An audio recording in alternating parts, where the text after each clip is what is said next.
আসসালামু আলাইকুম pro cricket fans. দর্শক, সুপার 8-এর গুরুত্বপূর্ণ ম্যাচে ওয়েস্ট ইন্ডিজ মুখোমুখি হয়েছিল ইংল্যান্ডের বিপক্ষে এবং সেখানে কিন্তু শুরুতে ইংল্যান্ড টসে জিতে ওয়েস্ট ইন্ডিজকে ব্যাটিংয়ে পাঠায় এবং ওয়েস্ট ইন্ডিজ কিন্তু শুরুতে ব্যাটিং করতে নেমে দুর্দান্ত তারা শুরু করেছে। মোটামুটি সবাই কিন্তু ভালো একটি স্কোর করে নির্ধারিত 20 ওভারে কিন্তু 180 রানের সংগ্রহ দাঁড় করিয়েছিল ইংল্যান্ডের সামনে।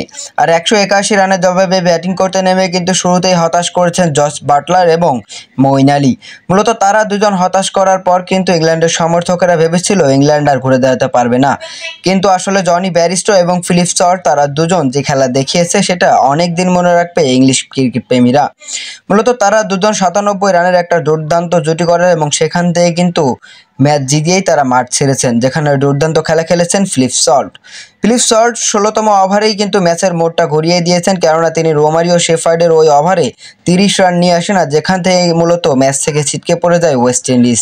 তাই তো শেষ পর্যন্ত ইংল্যান্ড কিন্তু আর কোনো উইকেট হারায়নি। ইংল্যান্ড 8 উইকেটের একটা দুর্দান্ত জয় পেয়েছে, তাও মাত্র 17 ওভার 3 বলের মধ্যে।